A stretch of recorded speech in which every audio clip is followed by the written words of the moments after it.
विज्ञान एवं प्रौद्योगिकी। चंद्रयान-3 की सॉफ्ट लैंडिंग। सुर्खियों में क्यों? हाल ही में चंद्रयान-3 के लैंडर ने चंद्रमा के दक्षिणी ध्रुव पर सफलतापूर्वक सॉफ्ट लैंडिंग की है। अन्य संबंधित तथ्य। चंद्रयान-3 के लैंडर विक्रम ने जिस स्थान पर सॉफ्ट लैंडिंग की उसका नाम शिव शक्ति पॉइंट रखा गया। वह स्थान जहां 2019 में चंद्रयान-2 का लैंडर चंद्रमा की सतह पर लैंड करते हुए दुर्घटनाग्रस्त हुआ था, उसका नाम तिरंगा पॉइंट रखा गया है। चंद्रयान-3 का लैंडर चंद्रमा की सतह पर 23 अगस्त को उतरा था। इस दिन को राष्ट्रीय अंतरिक्ष दिवस के रूप में मनाया जाएगा। चंद्रयान-3 के 3 उद्देश्य हैं। पूर्ण हो चुके उद्देश्य: चंद्रमा की सतह पर सुरक्षित और सॉफ्ट लैंडिंग करना, चंद्रमा पर रोवर को चलाना। जारी उद्देश्य: चंद्रमा पर वैज्ञानिक परीक्षण करना, लैंडर और रोवर पर वैज्ञानिक पेलोड लगे हैं। मिशन लैंडर और रोवर का जीवन काल एक चंद्र दिवस है, जो पृथ्वी के 14 दिन के बराबर है। चंद्रयान-3 के विक्रम लैंडर ने सफलतापूर्वक हॉप प्रयोग को संपन्न किया है। इस प्रयोग के दौरान कमांड देने पर लैंडर का इंजन शुरू हो गया और लैंडर चंद्रमा की सतह से सेहत से अपेक्षानुरूप 40 सेंटीमीटर तक ऊपर उठा और सुरक्षित रूप से फिर से लैंड हो गया। इस किक स्टार्ट प्रयोग की सफलता ने भविष्य के मिशनों जैसे चंद्रमा से सैंपल को पृथ्वी पर वापस लाने और मानव युक्त मिशन की उम्मीदें जगा दी हैं। चंद्रयान-3 से अब तक प्राप्त प्रमुख निष्कर्ष। तापमान: विक्रम लैंडर पर लगे Chandra surface thermo physical experiment payload ने चंद्रमा की सतह के तापीय व्यवहार को समझने के लिए चंद्रमा की ऊपरी मृदा के तापमान का मापन किया। ऐसा माना जाता था कि चंद्रमा की सतह पर तापमान 20 डिग्री सेंटीग्रेड से 30 डिग्री सेंटीग्रेड के आसपास हो सकता है, लेकिन यह 70 डिग्री सेंटीग्रेड है। सॉफ्ट लैंडिंग की प्रक्रिया: ऊंचाई 100 किलोमीटर। रफ ब्रेकिंग चरण: प्रणोदन मॉड्यूल से लैंडर मॉड्यूल अलग हो जाता है। इस समय गति 6000 किलोमीटर प्रति घंटे से अधिक होती है। डी बूस्टिंग चरण शुरू होता है। लैंडर मॉड्यूल सॉफ्ट लैंडिंग के लिए चंद्रमा की निचली कक्षा में प्रवेश करता है। ऊंचाई 30 किलोमीटर। एल्टीट्यूड होल्ड चरण: अपने थ्रस्टर का उपयोग करके विक्रम लैंडर अपनी गति को और कम करता है। ऊंचाई 100 मीटर। फाइन ब्रेकिंग चरण: विक्रम बाधाओं को स्कैन करने के लिए सतह के ऊपर मंडराता है। टर्मिनल डिसेंट: नियत गति से नीचे आना। टचडाउन: शब्दावली को जानें।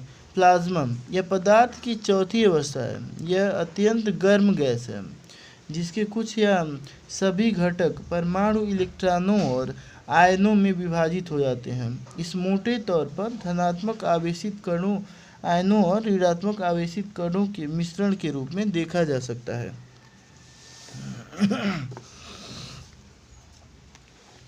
चंद्रमा पर मौजूद तत्व। प्रज्ञान रोवर पर लगे लेजर इंड्यूस्ड ब्रेकडाउन स्पेक्ट्रोस्कोप उपकरण ने दक्षिणी ध्रुव के पास चंद्रमा की सतह पर सल्फर की उपस्थिति की स्पष्ट रूप से पुष्टि की है। साथ ही aluminium, calcium, iron, chromium, titanium, manganese, silicon और ऑक्सीजन जैसे अन्य तत्वों का भी पता लगा है। विरल प्लाज्मा। लैंगमुइर प्रोब ने चंद्रमा की सतह पर विरल प्लाज्मा की उपस्थिति का पता लगाया है। लैंगमुइर प्रोब एक उपकरण जो प्लाज्मा के गुणों को मापता है। यह खोज दर्शाती है कि रेडियो तरंगें चंद्रमा के विरल प्लाज्मा आवरण से आसानी से गुजर सकती है, जो चंद्र मिशनों के साथ संचार के लिए एक महत्वपूर्ण घटक है। प्राकृतिक भूकंपीय गतिविधि। Instrument for lunar seismic activity payload के आंकड़े चंद्रमा पर भूकंप की संभावना का संकेत देते हैं, लेकिन इसकी सटीक प्रकृति की अभी जांच चल रही है। क्रेटर। चंद्रयान 3 के रोवर ने चंद्रमा की सतह पर 4 मीटर व्यास वाले क्रेटर की खोज की है। निष्कर्ष, चंद्रयान 3 केवल चंद्रमा के लिए एक मिशन मात्र नहीं है, बल्कि यह भारत के अंतरिक्ष कार्यक्रम के लिए एक बड़ी भी उपलब्धि है। साथ ही यह ब्रह्मांड को लेकर हमारी समझ को और बेहतर बनाने में योगदान भी देगा। अंतरिक्ष की प्रतिस्पर्धा में भारत की स्थिति। सुर्खियों में क्यों? मंगल, चंद्रमा और सौर मिशनों के सफल प्रक्षेपण के साथ भारतीय अंतरिक्ष अनुसंधान संगठन इसरो अंतरिक्ष अन्वेषण के क्षेत्र में एक उभरती शक्ति के रूप में भारत की स्थिति को मजबूत कर रहा है। अंतरिक्ष में प्रतिस्पर्धा की पृष्ठभूमि। अंतरिक्ष में प्रतिस्पर्धा यह 20वीं सदी के मध्य के शीत युद्ध का परिणाम है। यह वह दौर था जब सोवियत संघ और संयुक्त राज्य अमेरिका के बीच अंतरिक्ष अन्वेषण में एक दूसरे से आगे निकलने की होड़ लगी थी। भारत में अंतरिक्ष अनुसंधान। भारत में अंतरिक्ष अन्वेषण से जुड़ी गतिविधियां 1960 के दशक की शुरुआत में आरंभ की गई। इसके बाद 1969 में इसरो की स्थापना हुई। इस क्रम में एक प्रमुख उपलब्धि पहले प्रक्षेपण यान SLV-3 का विकास था। 1980 में इसका पहला सफल प्रक्षेपण किया गया था। 1990 के दशक के दौरान ध्रुवीय उपग्रह प्रक्षेपण यान का विकास और परिचालन तथा जियो सिंक्रोनस उपग्रह प्रक्षेपण यान GSLV का विकास महत्वपूर्ण उपलब्धियां थीं। अमेरिका और USSR के बीच अंतरिक्ष को लेकर मची होड़ का क्रम विकास। 1997 USSR ने पृथ्वी की परिक्रमा करने वाले पहले उपग्रह स्पुतनिक फर्स्ट और लाइका नामक कुत्ते को अंतरिक्ष में ले जाने वाले उपग्रह स्पुतनिक 2 को लॉन्च किया। जनवरी 1958 एक्सप्लोरर 1 पृथ्वी की कक्षा में पहुंचने वाला पहला अमेरिकी उपग्रह था। 1958 नासा की स्थापना हुई और बाद में अमेरिका ने दुनिया का पहला संचार उपग्रह स्कोर लॉन्च किया। अगस्त 1960 USSR के स्पुतनिक 5 पर सवार होकर पहली बार प्राणी यानी कि 2 कुत्ते बेल्का तथा स्ट्रेलका और कई पादप अंतरिक्ष से जीवित लौटे। 1961 में यूरी गागरिन अंतरिक्ष में जाने वाले पहले व्यक्ति बने। उनके बाद एलन शेपर्ड दूसरे थे। 1968 में अमेरिका के थे एलन शेपर्ड। 1968 में अमेरिकी अंतरिक्ष यान अपोलो 8 चंद्रमा तक पहुंचने, उसकी परिक्रमा करने और सफलतापूर्वक पृथ्वी पर लौटने वाला पहला मानव चालित अंतरिक्ष यान बन गया। जुलाई 1969 अपोलो 11 लॉन्च हुआ और नील आर्मस्ट्रांग चंद्रमा पर उतरने वाले पहले व्यक्ति बने। 1975 में अमेरिका और USSR के बीच एक संयुक्त मिशन शुरू किया गया था। हालिया सफलताएं। मार्स ऑर्बिटल मिशन या मंगलयान। 2013 भारत अपने पहले प्रयास में मंगल ग्रह की कक्षा तक पहुंचने वाला पहला देश बन गया। एक प्रक्षेपण में 104 उपग्रह। 2017 में PSLV-C-37 ने एक ही प्रक्षेपण के दौरान 104 उपग्रहों को सफलतापूर्वक कक्षा में स्थापित करके विश्व रिकॉर्ड बनाया। चंद्रयान 3 की सफल लैंडिंग के साथ ही भारत चंद्रमा के दक्षिणी ध्रुव के पास लैंडिंग करने वाला पहला देश बन गया। भारतीय अंतरिक्ष क्षेत्र के उभरते रुझान। बढ़ता व्यवसायीकरण। इसरो स्वतंत्र रूप से अंतरिक्ष गतिविधियों के संचालन के लिए गैर सरकारी संस्थाओं को सक्रिय रूप से बढ़ावा दे रहा है। उदाहरण के लिए इन स्पेस गैर सरकारी संस्थाओं को बढ़ावा देने और अंतरिक्ष क्षेत्र से संबंधित प्रस्ताव प्राप्त करने के लिए सिंगल विंडो एजेंसी के रूप में काम कर रहा है। अंतर्राष्ट्रीय सहयोग बढ़ाना। इसरो ने कई समझौतों पर हस्ताक्षर किए हैं। इनमें आर्टेमिस समझौता, जापान की अंतरिक्ष एजेंसी के साथ संयुक्त चंद्र मिशन, सार्क उपग्रह लॉन्च करना और नासा के साथ उन्नत रडार उपग्रह निसार पर सहयोग शामिल है। चुनौतीपूर्ण अंतरिक्ष मिशनों पर जोर। Bharat Mangalyaan mission Mars orbiter mission के जरिए मंगल ग्रह की कक्षा में पहुंचने वाला पहला एशियाई देश बना और अब चंद्रमा के दक्षिणी ध्रुव पर सॉफ्ट लैंडिंग करने वाला पहला देश बन गया है। नई प्रौद्योगिकियों का विकास। इसरो पुनः उपयोग किए जा सकने वाले प्रक्षेपण यान और इनफ्लेटेबल एरोडायनामिक डिसलेरेटर जैसी नई प्रौद्योगिकियों के विकास पर काम कर रहा है। उपग्रह आधारित सेवाओं का विस्तार।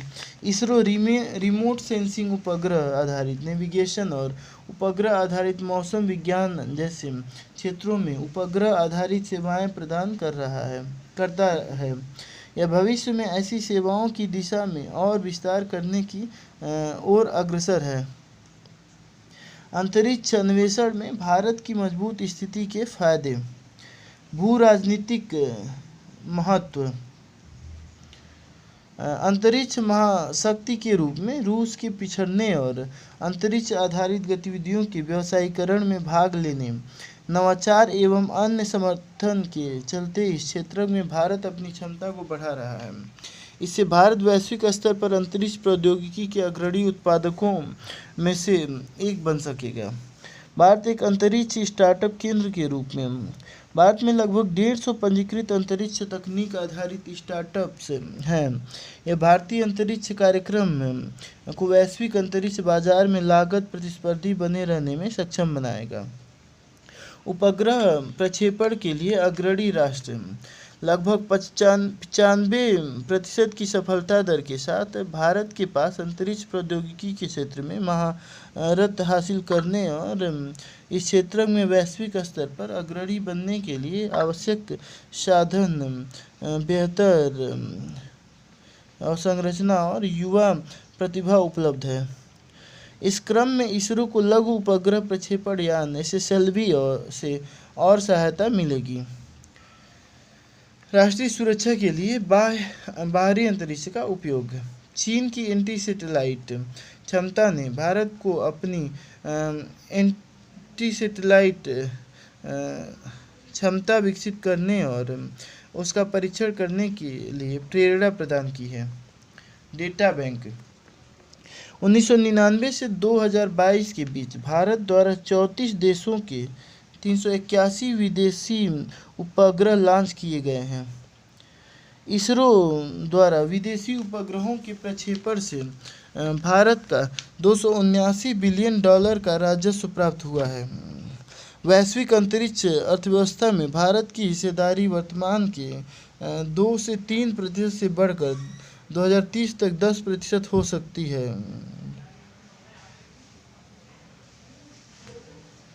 2025 तक भारत में अंतरिक्ष अर्थव्यवस्था का आकार $13 बिलियन होगा। ऐसा अनुमान है कि अंतरिक्ष अर्थव्यवस्था में कुल राजस्व का 36% 2025 तक उपग्रह सेवाओं और उनके उपयोग से प्राप्त होगा।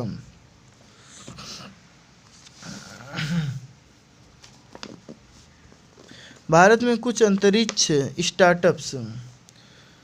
स्काई रूट एरोस्पेस, यह भारत से निजी रॉकेट विक्रम S लॉन्च करने वाला पहला भारतीय स्टार्टअप है। अग्निकुल कॉस्मोस, इसने अपने 3D प्रिंटेड रॉकेट इंजन अग्निलेट का सफलतापूर्वक फ्लाइट एक्सेप्टेंस टेस्ट संपन्न किया। अग्निकुल ने भारत को पहले निजी तौर पर डिजाइन और संचालित किए गए रॉकेट लॉन्च पैड और मिशन कंट्रोल सेंटर का भी अनावरण किया है। पिक्सल्स, यह हाइपर स्पेक्ट्रल अर्थ इमेजिंग सैटेलाइट का समूह और इससे प्राप्त डेटा से जानकारी हासिल करने के लिए विश्लेषणात्मक साधनों का निर्माण कर रहा है। ध्रुव स्पेस, यह स्टार्टअप उपग्रह संबंधी सेवाएं प्रदान करता है। साथ ही यह अर्थ स्टेशन और उपग्रह प्रक्षेपण से जुड़ी सेवाएं भी उपलब्ध कराता है। इस प्रकार यह एक ही जगह पर कई एकीकृत समाधान, उपग्रह प्रक्षेपण सेवाएं आदि उपलब्ध कराता है। निष्कर्ष, इसमें कोई संदेह नहीं है कि भारतीय अंतरिक्ष क्षेत्र आने वाले वर्षों में और विकसित व बेहतर होने के लिए तैयार है।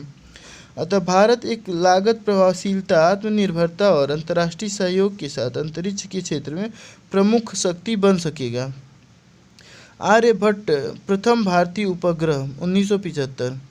भारतीय राष्ट्रीय उपग्रह प्रणाली इनसैट 1983। यह भूतलकालिक उपग्रहों की एक श्रृंखला है जो दूरसंचार, प्रसारण, मौसम विज्ञान और आपदा प्रबंधन सेवाएं प्रदान करती है। 2008 चंद्रयान फर्स्ट, चंद्रमा के लिए भारत का पहला मिशन जिसने चंद्रमा की सतह पर जल के साक्ष्य की खोज की।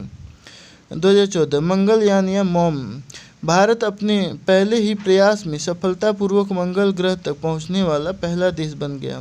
2017 ध्रुवीय उपग्रह प्रक्षेपण यान PSLV, एक रिकॉर्ड तोड़ने वाला प्रक्षेपण जिसने 104 उपग्रहों को कक्षा में पहुंचाया। यह मिशन सबसे अधिक उपग्रह लॉन्च करने वाला मिशन बन गया। चंद्रयान 2, इससे चंद्रमा के दक्षिणी ध्रुव में अन्वेषण करने हेतु एक ऑर्बिटर, एक लैंडर और एक रोवर शामिल थे। 2023 चंद्रयान 3 का लैंडर मॉड्यूल चंद्रमा की सतह पर सफलतापूर्वक उतरा था, जो भारत के अंतरिक्ष कार्यक्रम के लिए एक महत्वपूर्ण उपलब्धि है। 2023 आदित्य L1, यह भारत का पहला सौर मिशन है जो सूर्य के वायुमंडल और पृथ्वी पर इसके प्रभाव का अध्ययन करेगा।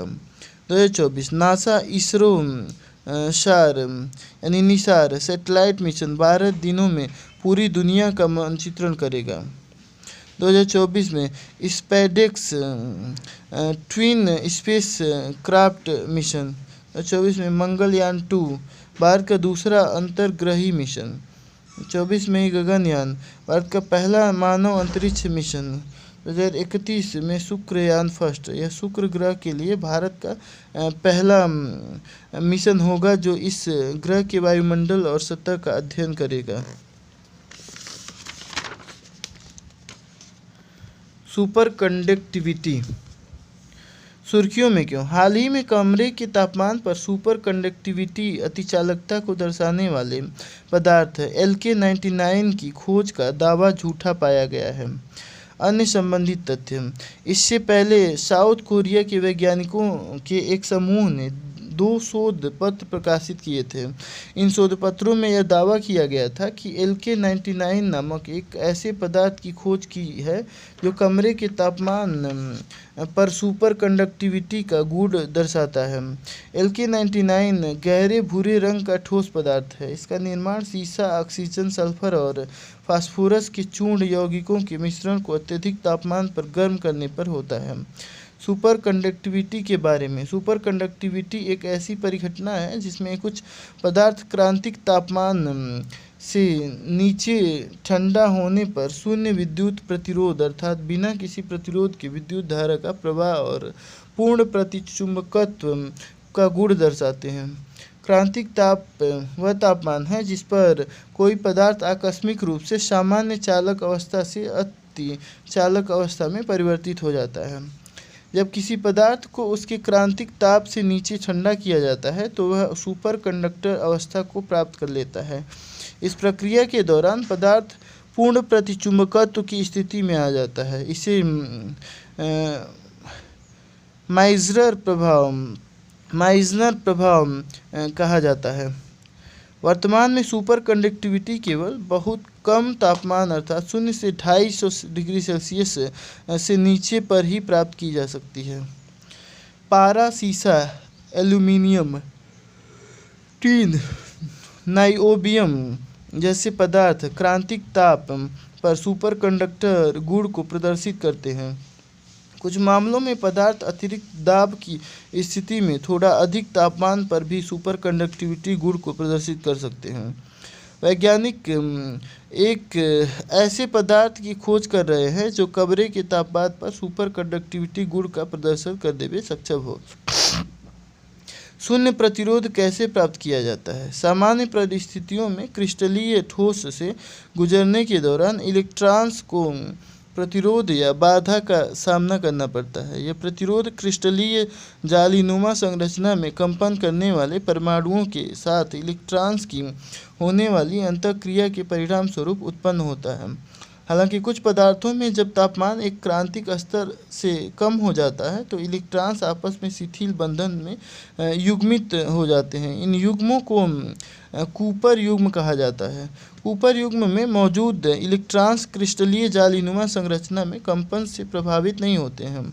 ऐसे में इलेक्ट्रॉन्स क्रिस्टलीय ठोस से बिना किसी बाधा के आगे बढ़ते रहते हैं। यह किसी पदार्थ के सुपर कंडक्टिविटी और शून्य प्रतिरोध का गुण प्रदर्शित करता है।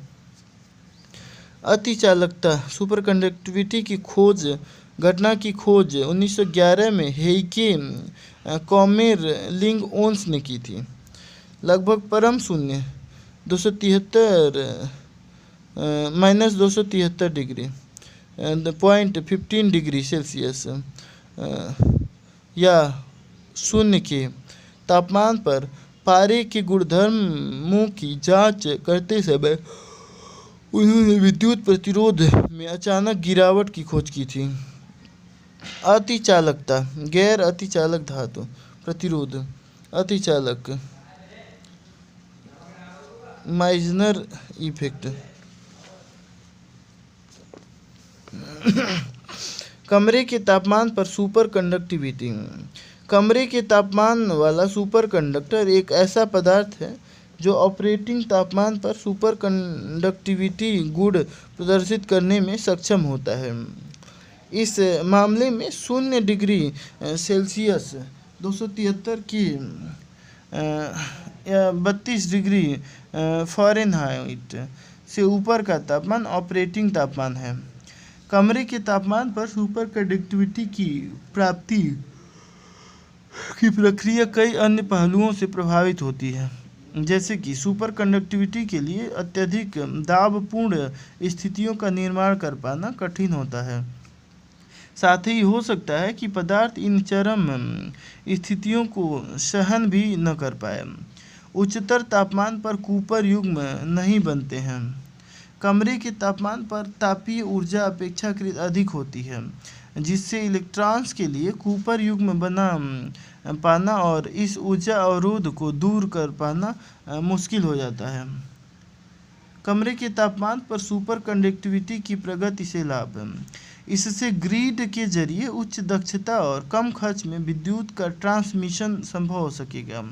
इससे ऊर्जा की लागत में कमी आएगी। उदाहरण के लिए super conducting generator, super conducting चुंबकीय ऊर्जा भंडारण, ट्रांसमिशन लाइनें, ट्रांसफार्मर का निर्माण इत्यादि।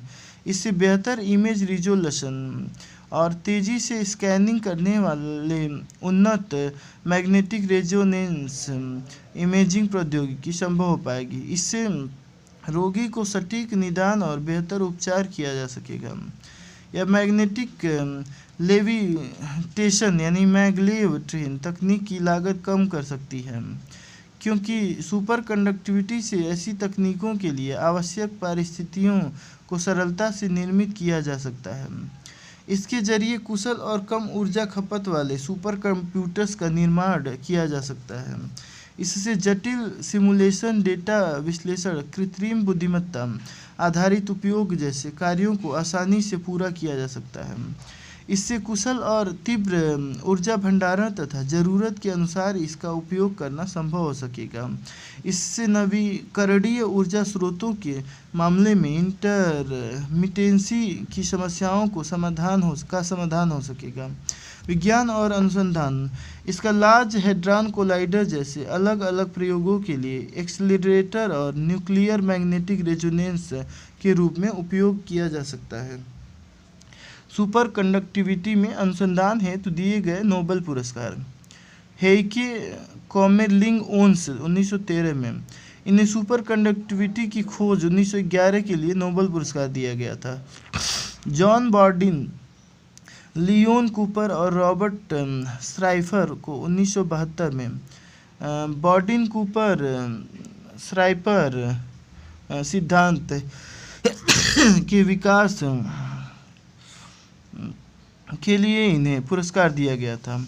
इस सिद्धांत द्वारा पारंपरिक सुपर कंडक्टर्स में सुपर कंडक्टिविटी के तंत्र की व्याख्या की गई है। ब्रायन डी जोसेफसन, लियो एशाकी और इवर जियाएवर 1973 इन्हें सुपर कंडक्टिंग पदार्थों में देखे गए जोसेफसन प्रभाव के पूर्वानुमान हेतु पुरस्कार प्रदान किया गया था।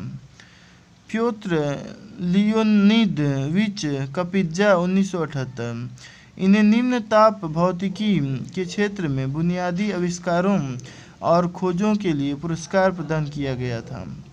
के एलेक्जेंडर मूलर और जे जॉर्ज वेडनोज 1987 इन्हें कॉपर ऑक्साइड कपरेट पदार्थ में उच्च ताप पर सुपर कंडक्टिविटी की खोज के लिए नोबेल पुरस्कार दिया गया था। संक्षिप्त सुर्खियाँ। India stack. भारत ने इंडिया स्टैक साझा करने हेतु त्रिनिदाद और टोबैगो के साथ समझौता ज्ञापन पर हस्ताक्षर किए हैं। इस समझौता ज्ञापन का उद्देश्य परस्पर डिजिटल प्रगति के लिए अनुकूल इंडिया स्टैक समाधानों को अपनाने में मदद करना है। इन समाधानों में डिजिटल पहचान, डेटा और डिजिटल भुगतान सेवाएं शामिल हैं। इससे पहले भी भारत ने इंडिया स्टैक साझा करने के लिए Papua New Guinea, Armenia, Sierra Leone, Suriname सहित कई अन्य देशों के साथ भी MOU पर हस्ताक्षर किए हैं। India stack open API application program interface और डिजिटल पब्लिक गुड्स का सेट है। इसका उद्देश्य बड़ी आबादी के लिए पहचान, डेटा और डिजिटल भुगतान से संबंधित आर्थिक संभावनाओं लाभों को संभव बनाना है। API परिभाषित नियमों का एक सेट है जो अलग अलग एप्लीकेशंस को एक दूसरे से संचार करने में सक्षम बनाता है।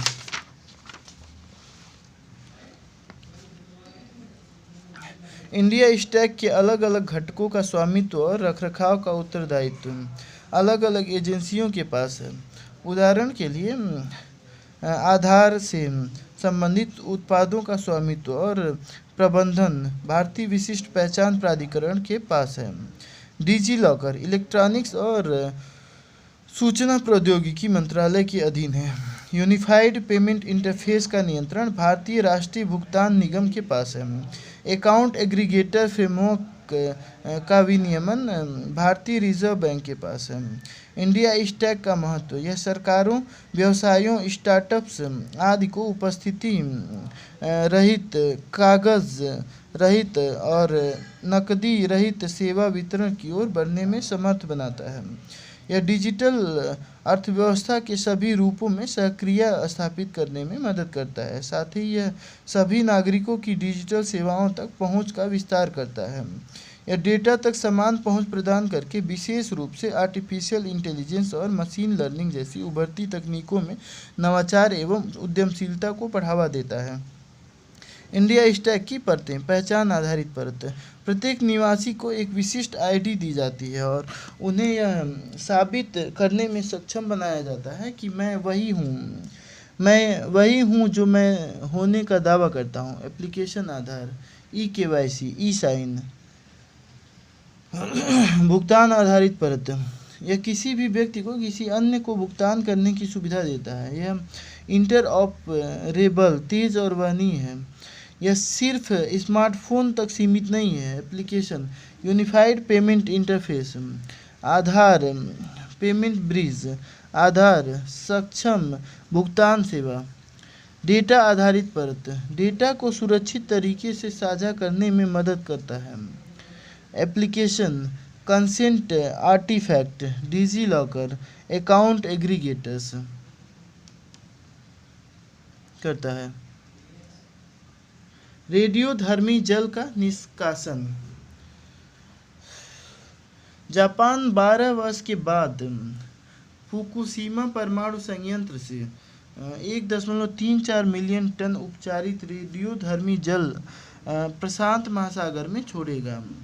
यह संयंत्र 2011 के भूकंप और सुनामी की चपेट में आ गया था।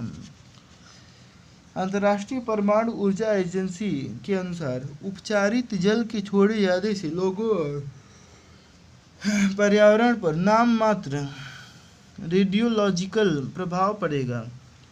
इस योजना का निष्पादन परमाणु संयंत्र की संचालक टोक्यो इलेक्ट्रिक पावर कंपनी टेप्को करेगी। फुकुशिमा संयंत्र देश के पूर्वी तट पर अवस्थित है। यह स्थल राजधानी टोक्यो से लगभग 220 किलोमीटर उत्तर पूर्व में स्थित है। जापान का दावा है कि उसने संग्रहित जल के उपचार के लिए एडवांस लिक्विड प्रोसेसिंग सिस्टम का इस्तेमाल किया है। आल्प्स एक पंपिंग और फिल्ट्रेशन प्रणाली है। यह ट्रिटियम को छोड़कर जल से अधिकतर रेडियोधर्मी पदार्थों को हटा देती है। ट्रिटियम हाइड्रोजन का रेडियोधर्मी आइसोटोप है। इसे जल से अलग करना बहुत कठिन होता है। जल छोड़े जाने से जुड़ी चिंताएं। ट्रिटियम युक्त इस जल के शरीर में पहुंचने से डीएनए को नुकसान हो सकता है। रेडियोधर्मी पदार्थों के संपर्क में आने से ल्यूकेमिया, एनीमिया, रक्तस्राव आदि स्वास्थ्य संबंधी समस्याएं उत्पन्न हो सकती हैं। यह जल मृदा में मौजूद पोषक तत्वों को नष्ट कर सकता है। अपशिष्ट जल छोड़ने से समुद्र प्रदूषित हो सकता है, जिससे नमक और समुद्री खाद्य पदार्थों की कीमतों में बढ़ोतरी हो सकती है। चीन ने फुकुशिमा और टोक्यो सहित जापान में समुद्री खाद्य आयात पर प्रतिबंध लगा दिया है। IAEA एक अंतर सरकारी संगठन है। इसे 1957 में स्थापित किया गया था। इसका उद्देश्य परमाणु ऊर्जा के शांतिपूर्ण उपयोग को बढ़ावा देना और परमाणु हथियारों सहित किसी भी सैन्य उद्देश्य के लिए इसके उपयोग पर रोक लगाना है। ग्रीन हाइड्रोजन मानक। नवीन और नवीकरणीय ऊर्जा मंत्रालय ने राष्ट्रीय ग्रीन हाइड्रोजन मिशन के तहत भारतीय ग्रीन हाइड्रोजन मानकों को अधिसूचित किया है।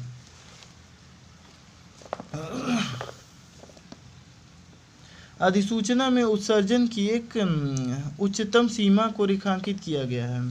इस सीमा से कम उत्सर्जन करके उत्पादित हाइड्रोजन को ग्रीन हाइड्रोजन के रूप में वर्गीकृत किया जा सकेगा। जल के हाइड्रोजन और ऑक्सीजन में विभाजित करके हाइड्रोजन उत्पन्न किया जा सकता है। इसके लिए जीवाश्म ईंधन या नवीकरणीय ऊर्जा का उपयोग किया जाता है। अधिसूचना के मुख्य बिंदु। परिभाषा। ग्रीन हाइड्रोजन का उत्पादन नवीकरणीय ऊर्जा का उपयोग करके किया जाता है। इनमें विद्युत अपघटन या बायोमास रूपांतरण के माध्यम से उत्पादन करना शामिल है। बायोमास रूपांतरण वह प्रक्रिया है जिसके तहत हाइड्रोजन और बायोगैस दोनों का साथ साथ उत्पादन किया जाता है। उत्सर्जन सीमा। वेल टू गेट उत्सर्जन अर्थात जल शोधन, विद्युत अपघटन, गैस शुद्धिकरण आदि प्रति किलोग्राम H2 के लिए 2 किलोग्राम CO2 से अधिक नहीं होना चाहिए। नोडल प्राधिकरण। ऊर्जा दक्षता ब्यूरो ग्रीन हाइड्रोजन उत्पादन परियोजनाओं की निगरानी करेगा, साथ ही उनके सत्यापन और प्रमाणन के लिए एजेंसियों को मान्यता भी प्रदान करेगा। NGHM के बारे में। लक्ष्य। इसका उद्देश्य भारत को ग्रीन हाइड्रोजन और इसके उपोत्पाद के उत्पादन, उपयोग तथा निर्यात के लिए एक वैश्विक केंद्र के रूप में स्थापित करना है। कार्यक्रम। वित्तीय प्रोत्साहन के लिए ग्रीन हाइड्रोजन संक्रमण हेतु रणनीतिक हस्तक्षेप कार्यक्रम। अनुसंधान एवं विकास के लिए SEEP आधारित सार्वजनिक निजी भागीदारी PPP फ्रेमवर्क तैयार करना आदि। NGHM मिशन के तहत 2030 तक के लिए निर्धारित लक्ष्य। प्रतिवर्ष कम से कम 5 MMT की ग्रीन हाइड्रोजन उत्पादन क्षमता हासिल करना। वार्षिक ग्रीन हाउस गैस उत्सर्जन में लगभग 50 MMT की कमी लाना। देश भर में लगभग 125 गीगावाट की नवीकरणीय ऊर्जा क्षमता स्थापित करना। जीवाश्म ईंधन आयात में कुल 1 लाख करोड़ रुपए से अधिक की कमी करना। ग्राफीन अरोरा कार्यक्रम। इलेक्ट्रॉनिक्स और सूचना प्रौद्योगिकी मंत्रालय ने MIT ने ग्राफीन अरोरा कार्यक्रम आरंभ किया है।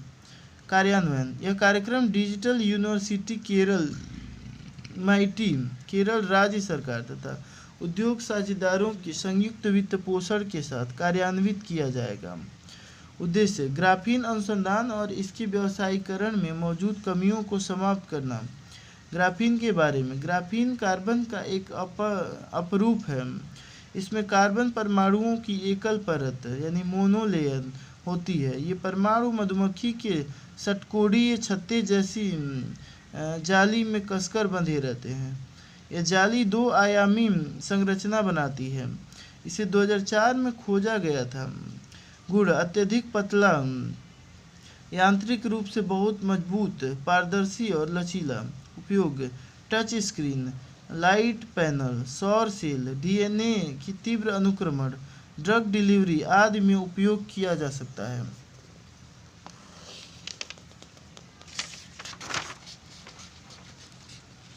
डिजिटल इंडिया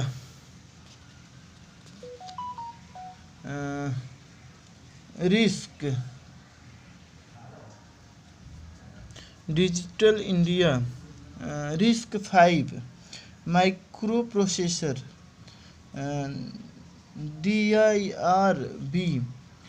DIR5 कार्यक्रम यानी डिजिटल इंडिया रिस्क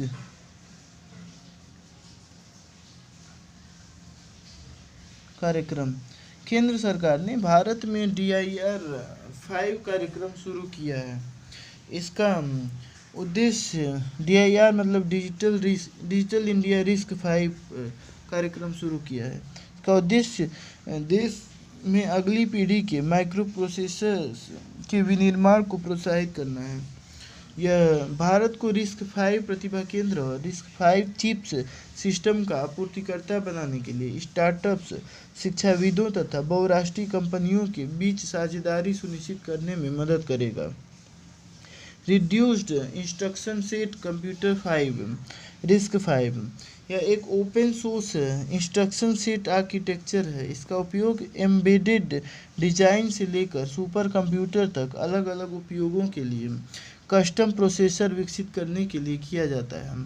उपयोग धारण करने योग्य उपकरण, smartphone, internet of things, high performance computing, data centres आदि में। फिंगर म्यूनिशियम रिकॉर्ड, फिंगर इमेज रिकॉर्ड पद्धति। FIR एक आर्टिफिशियल इंटेलिजेंस मशीन लर्निंग आधारित उपकरण है। यह फिंगरप्रिंट की वास्तविकता की जांच करने और क्लोन किए गए फिंगरप्रिंट के उपयोग का पता लगाने के लिए उंगली के सूक्ष्म विवरण एवं उंगली के चित्र दोनों के संयोजन का उपयोग करता है। भारतीय विशिष्ट पहचान प्राधिकरण UIDAI ने आधार सक्षम भुगतान प्रणाली में धोखाधड़ी को रोकने के लिए FIR का उपयोग शुरू किया है। AEPS धोखाधड़ी आधार प्रमाणीकरण के दौरान नकली फिंगरप्रिंट का उपयोग करके ही की जाती है। कम तीखी गंध वाली सरसों, भारतीय शोधकर्ताओं ने जीनोम एडिटिंग तकनीक का उपयोग करके पहली कम तीखी गंध वाली सरसों की एक नई किस्म विकसित की है। सरसों की नई किस्म कम तीखी गंध वाली है। इसका कारण यह है कि इसमें ग्लूकोसिनोलेट की मात्रा कम होती है। यह मात्रा स्वीकृत कैनोला क्वालिटी लेवल 30 भाग प्रति मिलियन या ppm शुष्क भार के अनुरूप है। 30 भाग प्रति मिलियन या ppm शुष्क भार को सरल शब्दों में 1 किलोग्राम में 30 मिलीग्राम भी कह सकते हैं। ग्लूकोसिनोलेट सल्फर और नाइट्रोजन युक्त यौगिकों का एक समूह है। यह सरसों के उत्पादों को विशिष्ट तीखी गंध प्रदान करता है। यह पौधों को रोगजनकों, जानवरों आदि से भी बचाता है। हालांकि ग्लूकोसिनोलेट का उच्च स्तर इसे बेस्वाद व सख्त बनाता है तथा पशुओं में घेंघा और आंतरिक अंग असामान्यताओं का कारण बनता है। भारतीय सरसों ब्रेसिका जंसिया में 120-30 ppm ग्लूकोसिनोलेट होता है। सरसों की इस किस्म का उत्पादन तकनीक का उपयोग करके किया गया है। इस किस्म को उच्च उपज वाली भारतीय सरसों की किस्म वरुणा के जीन में एडिटिंग करके विकसित किया गया है। आनुवंशिक रूप से संशोधित जीवों के विपरीत जीन एडिटिंग में फसलों की गुणवत्ता में सुधार के लिए मौजूदा आनुवंशिक सामग्री में संशोधन किया जाता है। जीमोस वे जीवित जीव होते हैं जिनमें विद्यमान आनुवंशिक सामग्री को परिवर्तित करने के लिए ट्रांस जीन बाहरी जीन का प्रयोग किया जाता है।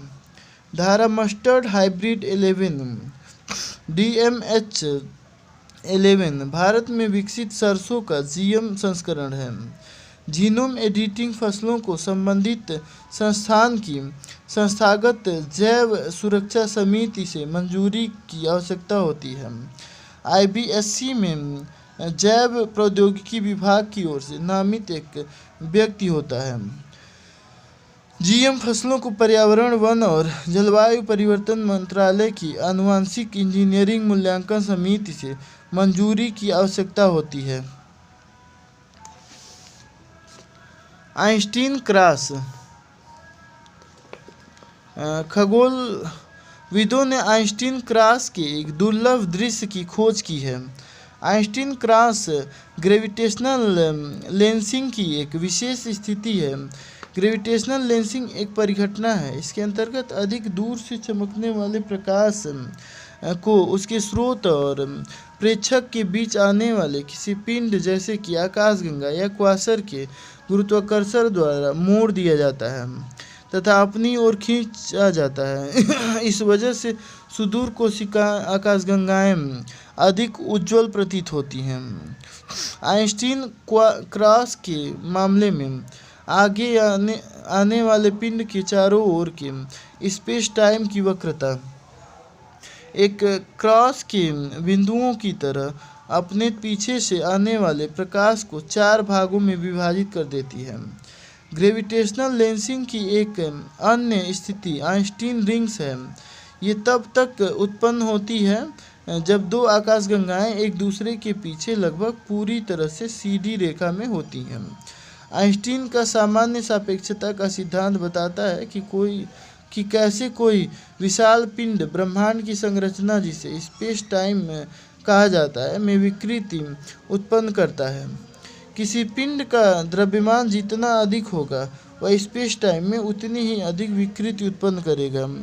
इसलिए एक तारा एक ग्रह की तुलना में स्पेस टाइम को अधिक विकृत करता है और एक ब्लैक होल इसे एक तारे की तुलना में कहीं अधिक विकृत करता है। सूर्य, पृथ्वी और अन्य सभी पिंड अपने चारों ओर समान वक्रता उत्पन्न करते हैं, जिसके कारण लघु पिंड उनकी ओर आकर्षित होते हैं। अत्यधिक विशाल आकाशीय पिंड अपने पास से गुजरने वाले प्रकाश के मार्ग को भी मोड़ देते हैं और ग्रेविटेशनल लेंस के रूप में कार्य करते हैं। अंतरिक्ष मलबा। ऑस्ट्रेलियाई तट पर भारतीय अंतरिक्ष अनुसंधान संगठन इसरो के रॉकेट का मलबा मिला है। अंतरिक्ष मलबे में प्राकृतिक उल्कापिंड और कृत्रिम मानव निर्मित दोनों प्रकार के पिंड सैटेलाइट के अवशेष मौजूद होते हैं। उल्कापिंड सूर्य की कक्षा में पाए जाते हैं, जबकि अधिकतर कृत्रिम मलबा पृथ्वी की कक्षा में मौजूद हैं। अंतरिक्ष मलबे में योगदान देने वाले देशों में रूस शीर्ष स्थान पर है। इसके बाद अमेरिका, चीन और फ्रांस का स्थान है। वर्ष 2021 में 25 टन वजनी चीनी रॉकेट का एक बड़ा हिस्सा हिंद महासागर में गिरा था। अंतरिक्ष मलबे का प्रभाव। इससे समुद्री जीवन के लिए खतरा पैदा होता है और यह प्रदूषण का एक स्रोत भी है। अंतरिक्ष मलबे की समस्या से निपटने के लिए की गई पहलें। अंतरिक्ष पिंडों की ट्रैकिंग और निगरानी करने के लिए ISRO system for safe and sustainable operations management की शुरुआत की गई है।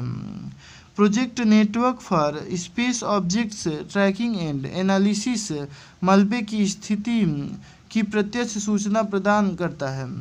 यूरोपीय अंतरिक्ष एजेंसी ने क्लियर स्पेस 1 मिशन लॉन्च किया है।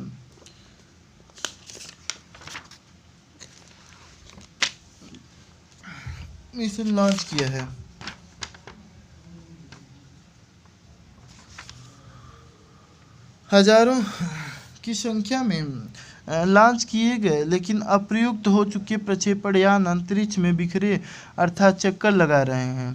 इससे इनके उपग्रहों या अंतरिक्ष स्टेशन से टकराने का खतरा बना रहता है। अंतरिक्ष मलबे को नियंत्रित प्रशासित करने वाले नियम। स्पेस ऑब्जेक्ट्स से होने वाले नुकसान के लिए अंतरिक्ष दायित्व पर अभिसमय 1972 दायित्व अभिसमय स्पेस ऑब्जेक्ट्स द्वारा अन्य अंतरिक्ष परिसंपत्तियों को पहुंचाए गए नुकसान और उनके पृथ्वी पर गिरने से होने वाली क्षति से संबंधित है। यह अभिसमय क्षति के दावों के निपटान के लिए प्रक्रियाओं का प्रावधान करता है। 1 जनवरी 2023 तक भारत सहित 98 देशों ने इस अभिसमय का अनुमोदन कर दिया है।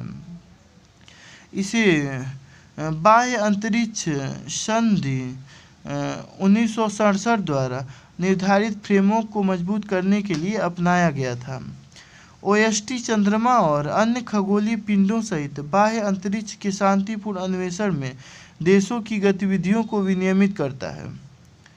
भूपर्यवेक्षण। इन स्पेस ने भारतीय उपग्रह मिशनों से प्राप्त भूपर्यवेक्षण डेटा पर परामर्श पत्र जारी किया है। भूपर्यवेक्षण से आशय भूमि, समुद्र और वायुमंडल की निगरानी के लिए रिमोट सेंसिंग प्रौद्योगिकियों के उपयोग से है। रिमोट सेंसिंग प्रौद्योगिकियों में उपग्रह, विमान, ड्रोन, जमीन पर स्थित सेंसर आदि शामिल हैं। भूपर्यवेक्षण डेटा के उपयोग। यह पृथ्वी की जलवायु, महासागरीय परिसंचरण, कार्बन, ऊर्जा और जल चक्र, एल्बिडो, क्रायोस्फीयर आदि की व्यापक समझ प्रदान करता है। यह राष्ट्रीय सुरक्षा के लिए भी उपयोगी है। उल्लेखनीय है कि भूपर्यवेक्षण उपग्रह इमेजरी इंटेलिजेंस, फोटो सर्वेक्षण, सिंथेटिक अपर्चर रडार और इलेक्ट्रो ऑप्टिकल कार्यों के लिए महत्वपूर्ण होते हैं। यह कई सरकारी विभागों को मूल्यवान जानकारी प्रदान करता है और सूचित नीतिगत निर्णय लेने में मदद करता है। इनमें कृषि, जल संसाधन, शहरी योजना निर्माण, ग्रामीण विकास, खनिज पूर्वेक्षण, वानिकी, आपदा प्रबंधन जैसे विभाग शामिल हैं। भारतीय राष्ट्रीय अंतरिक्ष संवर्धन और प्राधिकरण केंद्र इन स्पेस अंतरिक्ष विभाग के अधीन एक सिंगल विंडो व स्वायत्त नोडल एजेंसी है। यह संस्था अंतरिक्ष उद्योग में निजी निवेश और नवाचार को प्रोत्साहित करती है। भारत द्वारा आरंभ की गई पहले इसरो, IRS, रिसोसैट, कार्टोसैट, ओसलसैट, रीसैट उपग्रहों सहित ईओ उपग्रहों की श्रृंखला लॉन्च की गई है। गैर सरकारी निजी संस्थाएं गैलेक्स आई, पिक्सेल, ध्रुव स्पेस, कैलिडियो ने अपने ईओ उपग्रह लॉन्च करने की योजना बनाई है। अग्निबाण सब orbital technological demonstrator. Agnikul Cosmos एक भारतीय अंतरिक्ष तकनीकी स्टार्टअप है। इसने अपने अग्निबाण नामक एक लॉन्च व्हीकल की उपकक्षीय परीक्षण उड़ान की घोषणा की है। अग्निबाण SORTED के बारे में। यह अग्निलेट इंजन द्वारा संचालित एक सिंगल स्टेज आधारित लॉन्च व्हीकल है। यह इंजन पूरी तरह से 3D प्रिंटेड, सिंगल पीस एवं सेमी क्रायोजेनिक है। अग्निबाण 100 किलोग्राम तक के पेलोड को 700 किलोमीटर तक निम्न भूकक्षा में ले जा सकता है। अग्निबाण सॉर्टेड पारंपरिक साउंडिंग रॉकेट के विपरीत लंबवत रूप से उड़ान भरेगा और एक पूर्व निर्धारित प्रक्षेप पथ का अनुसरण करेगा। उल्लेखनीय है कि पारंपरिक साउंडिंग रॉकेट गाइड रेल से लॉन्च होता है।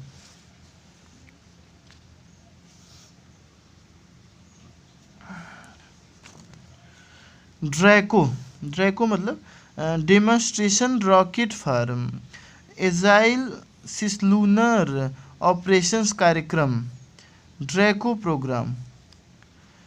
नासा और defense advanced research projects agency यानी कि डारपा, नासा और डारपा ड्रैको कार्यक्रम पर काम कर रहे हैं। ड्रैको कार्यक्रम का लक्ष्य एक परमाणु संचालित अंतरिक्ष प्रणोदन प्रणाली का निर्माण करना है।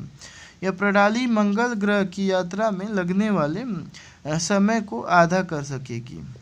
ड्रैको अपनी प्रणोदन प्रणालियों के लिए यूरेनियम के कम संवर्धित रूप का उपयोग करेगा। वर्ष 2027 में इसका उड़ान परीक्षण किया जाएगा। Solar terrestrial relations observatory spacecraft यानी कि स्टीरियो ए स्पेसक्राफ्ट, नासा का अंतरिक्ष यान स्टीरियो ए सूर्य और पृथ्वी के बीच से गुजरा है। यह घटना लगभग 17 साल पुराने मिशन की पृथ्वी के समीप से पहले फ्लाई बाई को दर्शाती है। स्टीरियो ए का फ्लाई बाई वैज्ञानिकों को यह समझने में मदद करेगा कि कोरोनल मास इजेक्शन सीएमई का चुंबकीय क्षेत्र पृथ्वी की ओर इसके मार्ग में कैसे विकसित होता है। फ्लाई बाई यह एक अंतरिक्ष यान की वैज्ञानिक डेटा एकत्र करने के लिए किसी खगोलीय पिंड के काफ़ी करीब उड़ान होती है। इसे 2006 में लॉन्च किया गया था। स्टीरियो सूर्य से पृथ्वी की ओर होने वाले ऊर्जा और पदार्थ के प्रवाह का पता लगाता है। यह सूर्य पृथ्वी प्रणोदन प्रणाली का अनोखा और अभूतपूर्व दृश्य प्रदान करता है। यह मिशन ने इस मिशन ने 2007 में पहली बार सूर्य का त्रिविमीय अवलोकन किया था।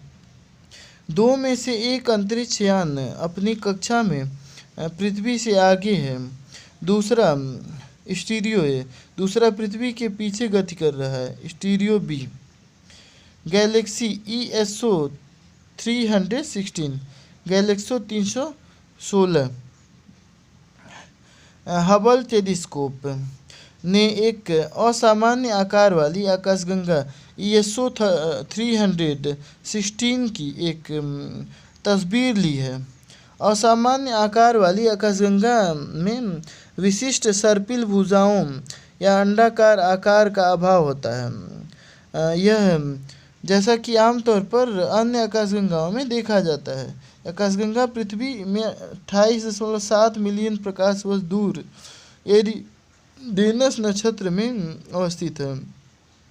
इसका आकार एक बादल के समान प्रतीत होता है। इसमें कई लघु तारे एक साथ गुच्छे के रूप में होते हैं। हबल स्पेस टेलीस्कोप को 1990 में लॉन्च किया गया था। यह नासा और यूरोपीय अंतरिक्ष एजेंसी की संयुक्त परियोजना है। यह दृश्यमान निकट अवरक्त और पराबैंगनी प्रकाश में ब्रह्मांड का अवलोकन करता है। यह पृथ्वी के वायुमंडल से ऊपर परिक्रमा करता है। इस वजह से यह भूमि पर स्थित टेलीस्कोप्स की तुलना में ब्रह्मांड का बेहतर दृश्य प्रदान करता है। निराक्षी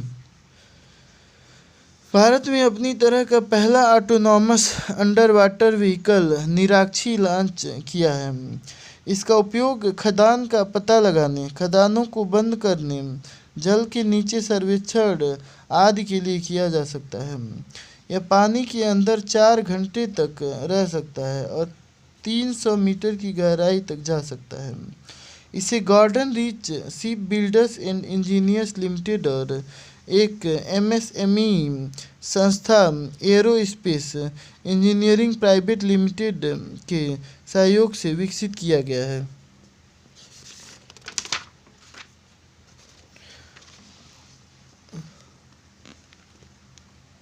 आयुष्मान भारत के माइक्रोसाइट प्रोजेक्ट। मिजोरम आयुष्मान भारत के माइक्रोसाइट प्रोजेक्ट की शुरुआत करने वाला देश का पहला राज्य बन गया है। माइक्रोसाइट सभी लघु और मध्यम स्तर के क्लिनिक्स, नर्सिंग होम्स, अस्पताल मुख्यतः 10 बिस्तरों वाले, लैब्स, फार्मेसीज तथा अन्य स्वास्थ्य सुविधाओं का एक क्लस्टर है। ये आयुष्मान भारत डिजिटल मिशन के तहत हैं और मरीजों को डिजिटल स्वास्थ्य सेवाएं प्रदान करते हैं।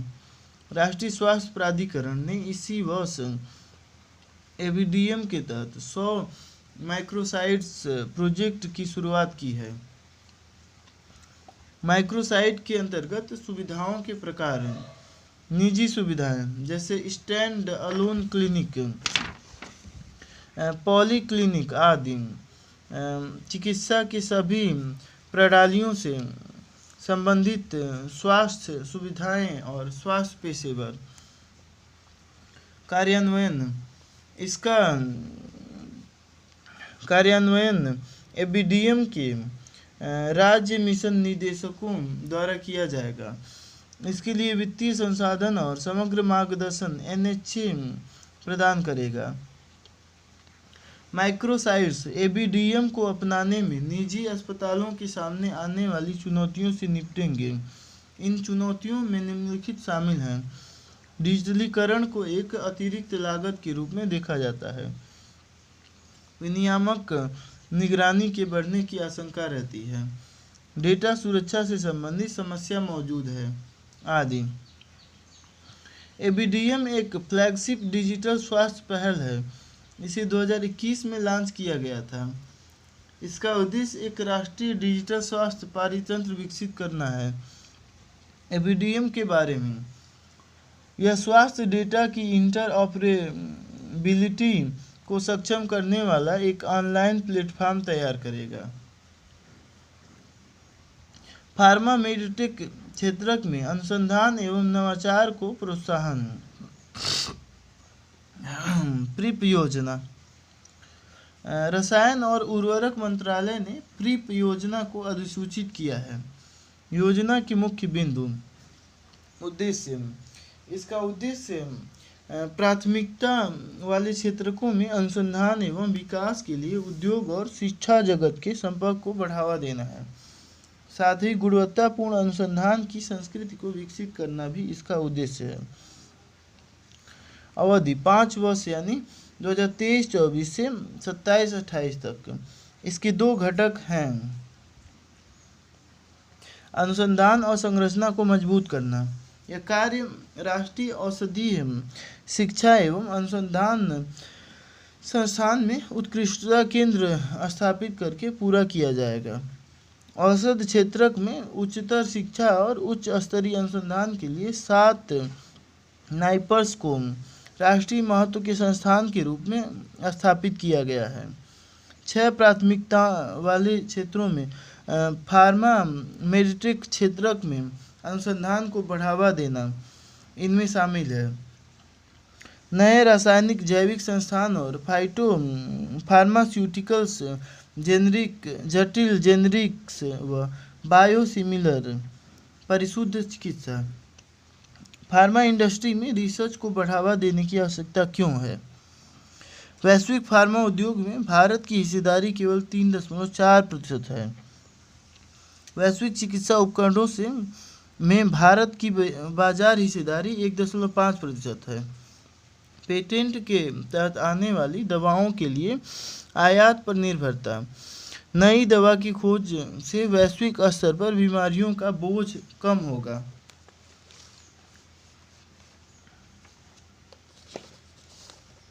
चिकित्सा उपकरण, ऑर्फन ड्रग, रोगाणुरोधी प्रतिरोध के लिए दवा का विकास। पात्रता, भारत में पंजीकृत कोई भी कंपनी। परियोजना, मूल्यांकन और अनुमोदन। यह फार्मास्यूटिकल्स सचिव की अध्यक्षता में गठित एक समिति करेगी। निगरानी और मूल्यांकन, यह कार्य नीति आयोग के सीईओ की अध्यक्षता में एक अधिकार प्राप्त समिति करेगी। कार्यान्वयन, यह एक परियोजना प्रबंधन एजेंसी के माध्यम से किया जाएगा। गुड मैन्युफैक्चरिंग प्रैक्टिस, केंद्रीय स्वास्थ्य और परिवार कल्याण मंत्रालय ने गुड मैन्युफैक्चरिंग प्रैक्टिस के अनिवार्य तौर पर कार्यान्वयन के लिए समय सीमा निर्धारित की है। जीएमपी यह सुनिश्चित करता है कि उत्पादों का विनिर्माण और नियंत्रण निर्धारित गुणवत्ता मानक के अनुसार हो। विश्व स्वास्थ्य संगठन ने जीएमपी के लिए विस्तृत दिशा निर्देश तैयार किए हैं। अब 250 करोड़ रुपए से अधिक वार्षिक टर्नओवर वाले दवा निर्माताओं को 6 माह के भीतर अनिवार्य रूप से जीएमपी मानकों को अपनाना होगा। वहीं 250 करोड़ रुपए से कम टर्नओवर वाली दवा कंपनियों को इसके लिए 1 साल का समय दिया जाएगा। भारत में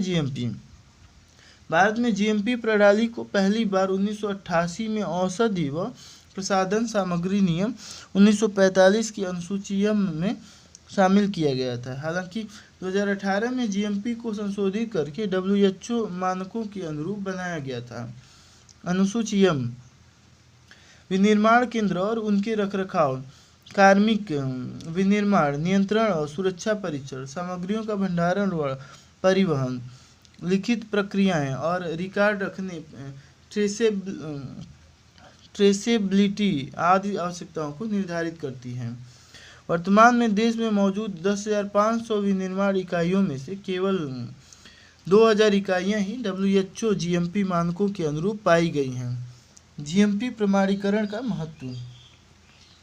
यह उत्पादों के अप्रत्याशित संदूषण, गलत लेबलिंग आदि से जुड़े जोखिमों को कम करता है। दवाओं के निर्यात के लिए यह प्रमाणीकरण आवश्यक है, जिससे दवाओं की विश्वसनीयता बढ़ जाती है। यह प्रधानमंत्री भारतीय जनऔषधि परियोजना के तहत उत्पादों की खरीद के लिए आवश्यक है।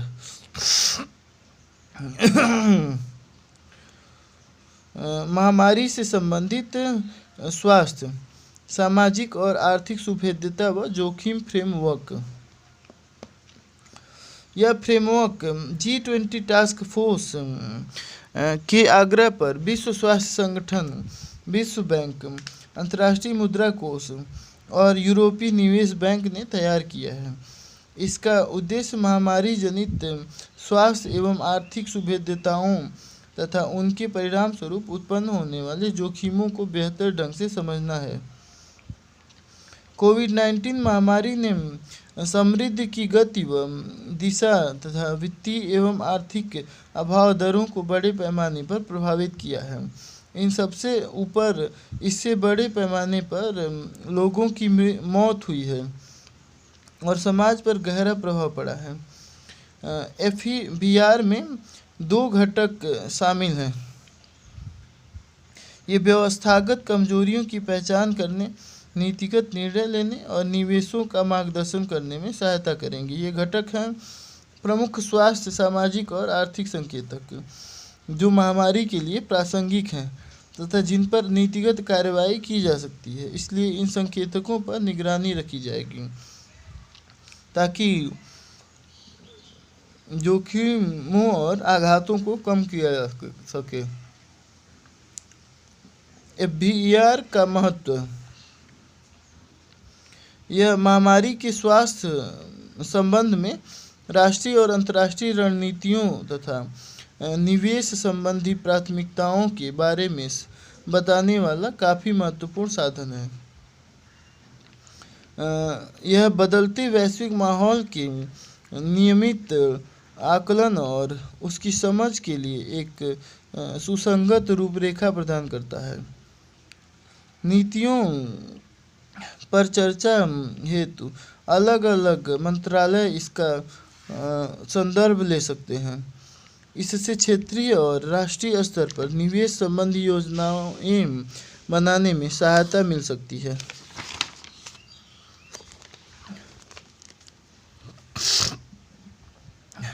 सूचित निर्णय लेने के लिए अलग अलग नीतियों और निवेश संभावनाओं का स्वास्थ्य, सामाजिक और आर्थिक परिणामों पर अलग अलग प्रभाव की पहचान करना। रोगाणुरोधी प्रतिरोध और वायु प्रदूषण। लैसेंट जर्नल के एक अध्ययन के अनुसार वायु प्रदूषण में बढ़ोतरी होने से एंटीबायोटिक प्रतिरोध में भी वृद्धि होती है। यह इस विषय पर अपनी तरह का पहला गहन वैश्विक विश्लेषण है। यह अध्ययन इस तथ्य को रेखांकित करता है कि सांस लेने के क्रम में PM 2.5 के शरीर में पहुंचने के साथ मनुष्य एंटीबायोटिक प्रतिरोधी तत्वों के संपर्क में भी आता है। एंटीबायोटिक प्रतिरोध को आमतौर पर रोगाणुरोधी प्रतिरोध भी कहा जाता है। यह स्थिति तब उत्पन्न होती है जब कोई भी सूक्ष्म जीव जैसे बैक्टीरिया, वायरस, कवक और परजीवी समय के साथ रोगाणुरोधी दवाओं के खिलाफ प्रतिरोध क्षमता हासिल कर लेते हैं। ऐसा होने पर किसी संक्रमण का उपचार करना कठिन हो जाता है। इससे बीमारी के फैलने, गंभीर बीमारी होने और मृत्यु का खतरा बढ़ जाता है। अध्ययन के मुख्य बिंदु। PM 2.5 प्रदूषण में प्रत्येक 1% की वृद्धि के साथ रोगजनक के आधार पर एंटीबायोटिक प्रतिरोध में 0.5 और 1.9% के बीच बढ़ोतरी होती है। वर्ष 2018 में PM 2.5 के कारण 18.2 मिलियन जीवन प्रवास की हानि हुई थी, जिसके कारण आर्थिक बोझ बढ़ा है। PM 2.5 प्रदूषण में वृद्धि के प्रभाव स्वरूप चीन और भारत में सर्वाधिक असामयिक मृत्यु दर्ज की गई है। AMR पर नियंत्रण लगाने के लिए उठाए गए कदम। AMR पर राष्ट्रीय कार्य योजना 2017 बनाई गई है। एंटीबायोटिक्स के अधिक उपयोग पर अंकुश लगाने के लिए 2016 में रेड लाइन अभियान शुरू किया गया था और 2013 में AMR निगरानी नेटवर्क लॉन्च किया गया था आदि। G20 रोगाणुरोधी प्रतिरोध यानी कि AMR पर नियंत्रण हेतु वैश्विक पहल का स्वागत। वैश्विक एंटीबायोटिक अनुसंधान और विकास साझेदारी। यह एंटीबायोटिक प्रतिरोध से निपटने के लिए WHO और अन्य की मदद से गठित एक गैर लाभकारी संगठन है। इसे दवा प्रतिरोधी संक्रमण के उपचारों के विकास और उन तक पहुंच में तेजी लाने के लिए गठित किया गया है। सिक्योर। यह निम्न और मध्यम आय वाले देशों में आवश्यक एंटीबायोटिक दवाओं तक पहुंच का विस्तार करने वाला पहला समर्पित तंत्र है। यह पहल एकल उत्पाद तक सीमित नहीं है। इसे WHO और GARDP द्वारा संयुक्त रूप से विकसित किया जा रहा है। Combating antibiotic resistance bacteria CARB-X। यह एंटीबैक्टीरियल इनोवेशन में तेजी लाने के प्रति समर्पित एक वैश्विक गैर लाभकारी साझेदारी है।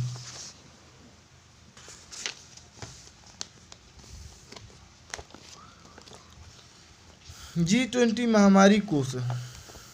पशुपालन और डेयरी विभाग को भारत की पशु स्वास्थ्य प्रणाली को मजबूत करने के लिए महामारी कोष के तहत $25 मिलियन अमेरिकी डॉलर का अनुदान प्रदान किया जाएगा। इस कोष से महामारी से निपटने के लिए तैयारी और प्रतिक्रिया हेतु भारत में पशु स्वास्थ्य सुरक्षा सुदृढ़ीकरण पहल के लिए मदद की जाएगी। G20 महामारी कोष। इंडोनेशिया की अध्यक्षता में G20 के अधीन 2022 में 1.4 बिलियन डॉलर के इस कोष का गठन किया गया था। इसका लक्ष्य भविष्य की किसी संभावित वैश्विक महामारी से निपटने के लिए महत्वपूर्ण निवेशों का वित्त पोषण करना है। दान करता है। G20 के सदस्य देश, G20 के गैर सदस्य देश तथा परोपकारी संगठन भारत इस कोष के प्रमुख दानकर्ताओं में से एक है। Chromodomain helicase DNA binding protein 1 life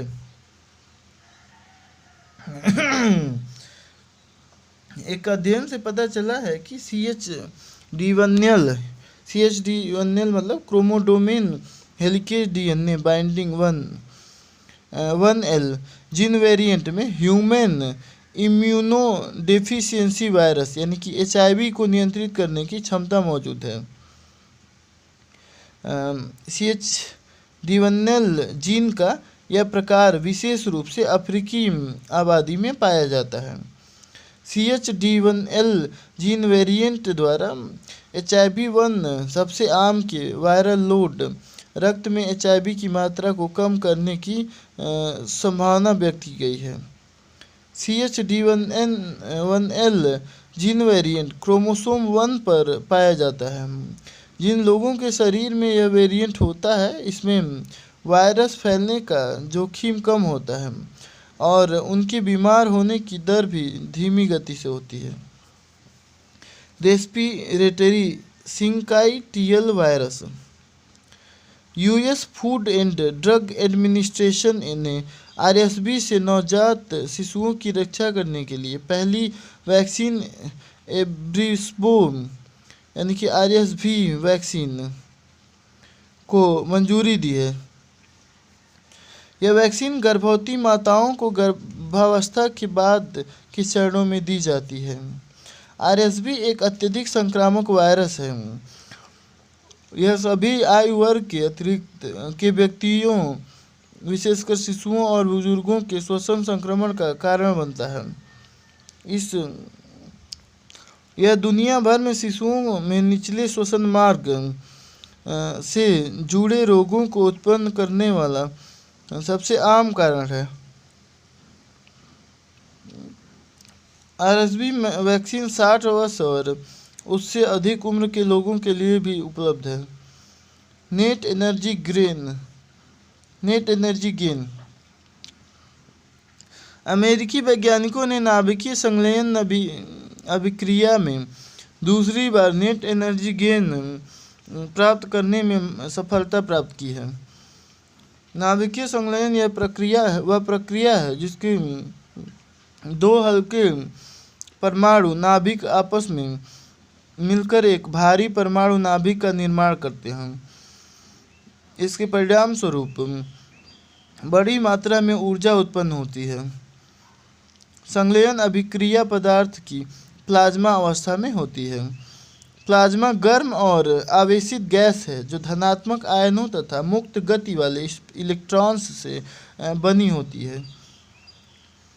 संलयन अभिक्रिया में दो धनात्मक नाभिक एक दूसरे के निकट आते हैं। हालांकि इस दौरान दोनों नाभिक एक दूसरे को प्रतिकर्षित भी करते हैं। इस विशेष परिघटना को कूलम्ब बैरियर कहा जाता है। इस बैरियर को समाप्त करने के लिए बड़े पैमाने पर ऊर्जा की आवश्यकता होती है, जिसकी मात्रा वर्तमान में संलयन अभिक्रिया से उत्पन्न होने वाली ऊर्जा से भी अधिक होती है। नाभिकीय संलयन से वाणिज्यिक ऊर्जा उत्पन्न करने के लिए नेट एनर्जी गेन का होना जरूरी है। इसका आशय यह है कि नाभिकीय संलयन अभिक्रिया नाभिकीय विखंडन और संलयन के बीच तुलना। इसके अंतर्गत एक बड़ा परमाणु दो या दो से अधिक छोटे परमाणुओं में विभाजित होता है, विखंडन हो गया। और संलयन में इसके अंतर्गत दो या दो से अधिक हल्के परमाणु जुड़कर एक बड़े परमाणु का निर्माण करते हैं।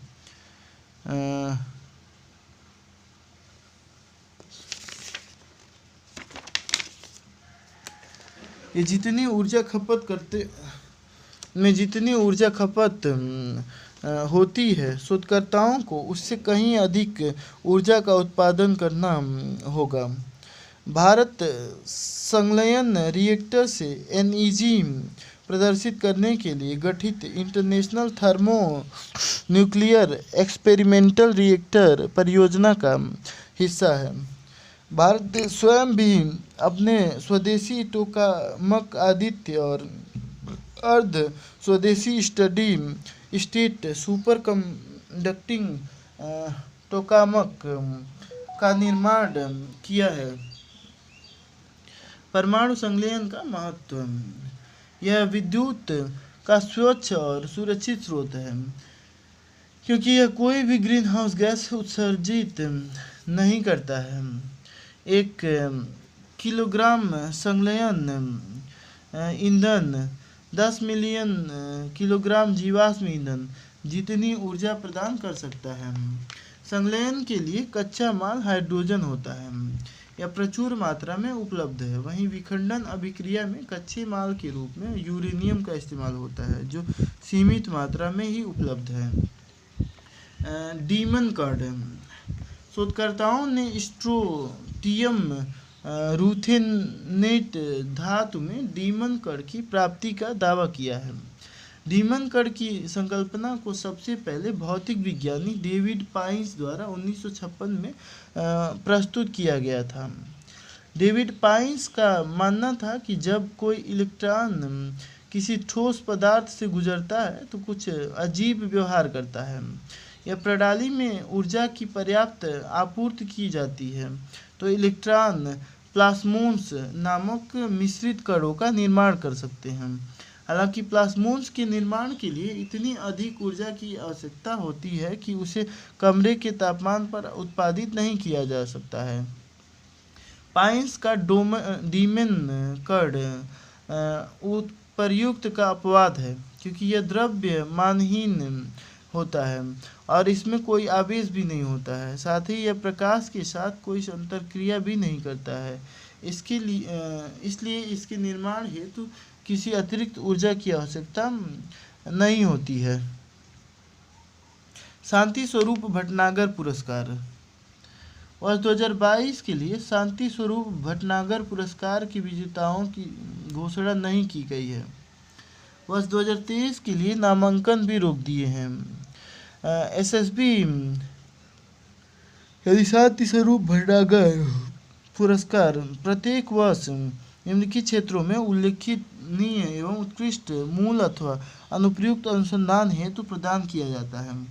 जैविक विज्ञान, रासायनिक विज्ञान, पृथ्वी, वायुमंडल, महासागर, ग्रहीय विज्ञान, इंजीनियरिंग विज्ञान, गणितीय विज्ञान, चिकित्सा विज्ञान और भौतिक विज्ञान।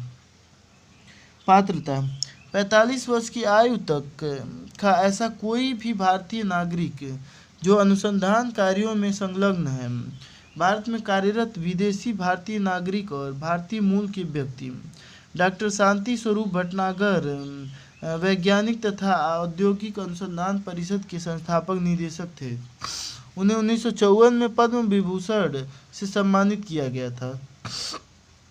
लूनर कोडेक्स, लूनर कोडेक्स 157 देशों के 30,000 कलाकारों, लेखकों, संगीतकारों और फिल्म निर्माताओं की समकालीन कला, कविता, पत्रिकाओं, संगीत, फिल्म, पॉडकास्ट तथा पुस्तकों का एक डिजिटल या लघु संग्रह है। यह चंद्रमा पर लॉन्च किए जाने वाले 4 अलग अलग टाइम कैप्सूल से बना है। Orion collection, NASA Artemis 1 Orion अंतरिक्ष यान के माध्यम से 2022 में प्रक्षेपित और पृथ्वी पर वापस लौटा। नोवा कलेक्शन, पेरेग्रिन कलेक्शन तथा Polaris collection. NASA Artemis commercial lunar payload services कार्यक्रम के तहत चंद्रमा पर प्रक्षेपित किया जाएगा। भूविजन कृषि रास्ता मंच, यह इंटरनेट ऑफ थिंग्स पर आधारित एक स्वचालित मृदा परीक्षण और कृषि विज्ञान सलाहकार मंच है। यह 12 प्रमुख मानकों पर आधारित मृदा परीक्षण कर सकता है जैसे पीएच मान, विद्युत चालकता आदि। यह मृदा स्वास्थ्य कार्ड में परिणामों का सारांश शीघ्रता से मोबाइल पर भेज सकता है। यह मृदा में मौजूद कमियों को जल्द पहचानने में मदद करेगा। विकासकर्ता, भारतीय कृषि अनुसंधान परिषद, भारतीय चावल अनुसंधान संस्थान हैदराबाद और कृषि तंत्र, एक कृषि तकनीक स्टार्टअप। यहाँ से संस्कृत स्टार्ट हो रहा है। श्री अरबिंदो घोष सुर्खियों में क्यों? हाल ही में श्री अरबिंदो घोष की 150वीं जयंती के उपलक्ष्य में वर्ष भर चलने वाले समारोह का पुदुचेरी के ओरोविले में समापन हुआ। श्री अरबिंदो घोष के बारे में वे 20वीं सदी के बंगाली कवि, दार्शनिक, आध्यात्मिक नेता और क्रांतिकारी स्वतंत्रता सेनानी थे। आरंभिक जीवन। उनका जन्म 15 अगस्त 1872 को पश्चिम बंगाल के कोलकाता जिले में हुआ था। उनकी प्रारंभिक शिक्षा दार्जिलिंग के क्रिश्चियन कॉन्वेंट स्कूल में हुई थी। भारत 7 वर्ष की आयु में उन्हें उनके भाइयों के साथ इंग्लैंड भेज दिया गया था। उन्होंने लंदन के सेंट पॉल स्कूल 1884 और 1890 में कैम्ब्रिज के किंग्स कॉलेज से शिक्षा प्राप्त की थी। वर्ष 1893 में अरबिंदो भारत लौट आए और बड़ौदा रियासत की सेवा में शामिल हो गए। उन्होंने रियासत में पहले एक नौकरशाह के रूप में और फिर बड़ौदा कॉलेज में फ्रेंच भाषा के प्रोफेसर के रूप में कार्य किया। राष्ट्रीय आंदोलन में भागीदारी। वे भारत के गर्मपंथी आंदोलन के अग्रदूत थे। उन्होंने 1902 में अनुशीलन समिति की स्थापना में मदद की थी। वर्ष 1905 में बंगाल के विभाजन के बाद भी अरबिंदो ने अपनी नौकरी छोड़ दी और सक्रिय रूप से राजनीति में शामिल हो गए। भारतीय राष्ट्रीय कांग्रेस का सूरत अधिवेशन 1907 में हुआ था। इसे सूरत विभाजन के नाम से भी जाना जाता है। इस अधिवेशन के दौरान वह नरमपंथियों के खिलाफ बाल गंगाधर तिलक के नेतृत्व वाले गर्मपंथी समूह में शामिल हो गए। श्री अरबिंदो ने हिंसा का नहीं बल्कि निष्क्रिय प्रतिरोध का समर्थन किया था। हालांकि उन्होंने स्वतंत्रता प्राप्ति हेतु हिंसा का सहारा लेना गलत नहीं माना था। अरबिंदो को मई 1908 में अलीपुर षड्यंत्र कांड में गिरफ्तार कर लिया गया था। साहित्यिक योगदान। वर्ष 1893-94 में इंदु प्रकाश में उनके द्वारा लिखे गए लेखों को का न्यू लैम्प्स फॉर ओल्ड शीर्षक से प्रकाशित किया गया था। इसमें उन्होंने कांग्रेस की अति उदारवादी राजनीति की आलोचना की थी। अरबिंदो ने मार्च 1906 में बंगाली समाचार पत्र युगांतर में खुले विद्रोह और पूर्ण स्वतंत्रता का प्रचार किया था।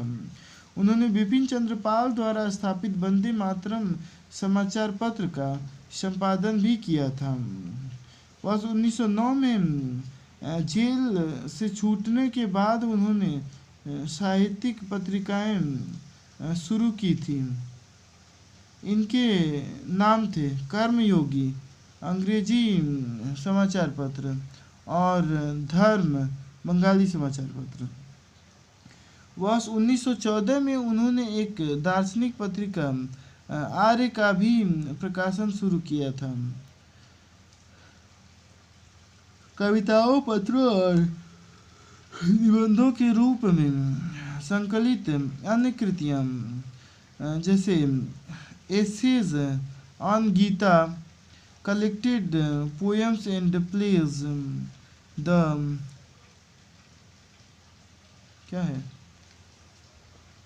The synthesis of yoga 1948, the human cycle 1949, the ideal of human unity 1949 और Savitri a legend and symbol 1950 आदि। आध्यात्मिक योगदान। अरबिंदो ने 1990 तक भारतीय स्वतंत्रता आंदोलन में सक्रिय भूमिका निभाई थी। इसके बाद वे एक आध्यात्मिक समाज सुधारक बन गए थे।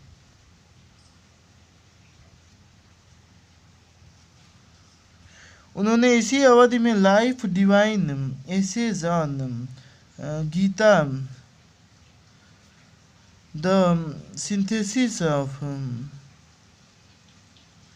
योगा, महाकल्प सावित्री आदि जैसी अपनी महत्वपूर्ण कृतियों की रचना की थी।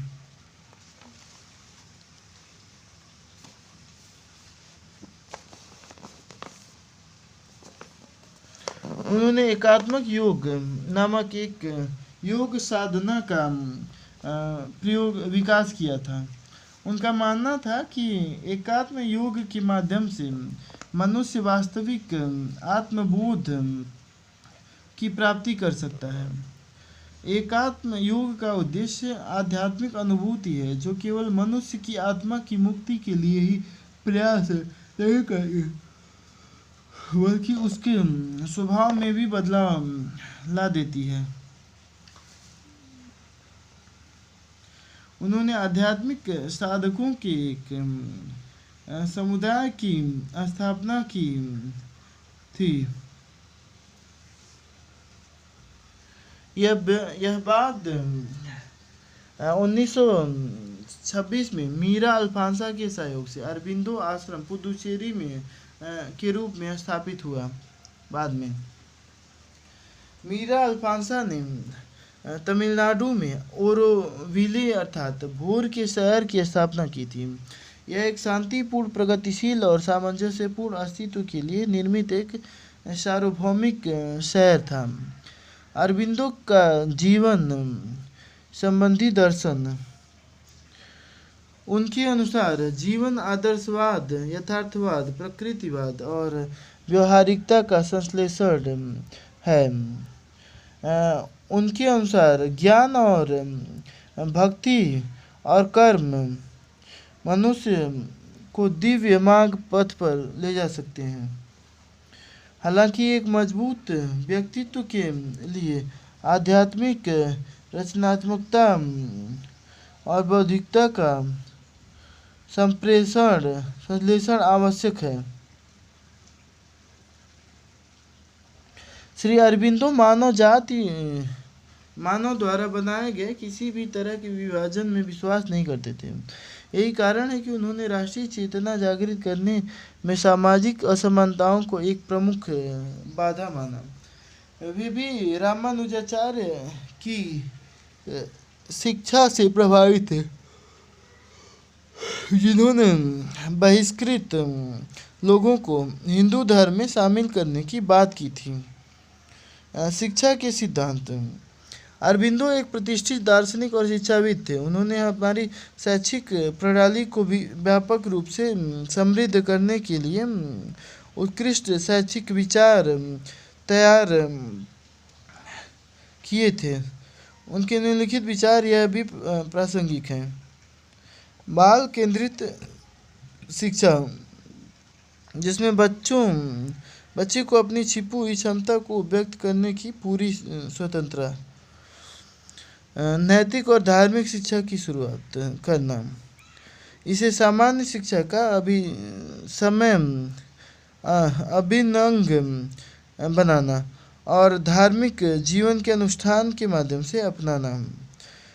इंद्रियों का प्रशिक्षण, क्योंकि हम मंदिरों के जरिए ही ज्ञान का अनुभव करते हैं। सार्वभौमिक प्रेस, सहानुभूति, स्थायी भावना, शांति और अंतर्राष्ट्रीय समझ पर आधारित अंतर्राष्ट्रीय शिक्षा, मनोवैज्ञानिक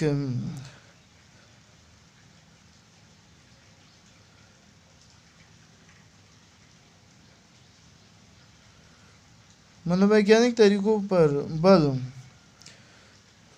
देना, अर्थात स्वयं सीखना, व्यवहारिक अनुभव, अभ्यास द्वारा सीखना तथा बच्चे की आयु, क्षमता और अभिवृत्ति के अनुसार पढ़ाना। राष्ट्र की अवधारणा और आधिकारिक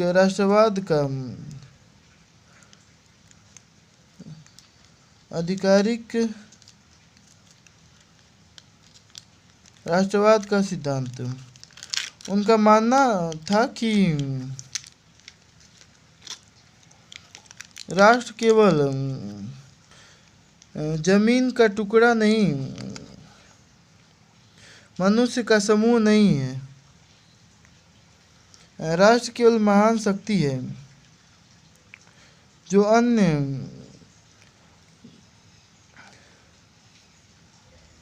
उन लाखों इकाइयों की सभी शक्ति से बनी है जो एक राष्ट्र का निर्माण करती है। इस प्रकार यह एक जीवित इकाई है। उनकी राय में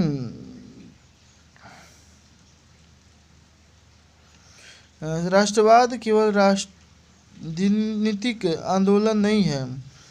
उनके मतानुसार राष्ट्रवाद धर्म के समान है। यह आस्था और पंथ मत है जिसमें व्यक्ति को जीना होता है। इनके अनुसार समाचार प्रचार क्योंकि इसे मनुष्य में नहीं बनाया है।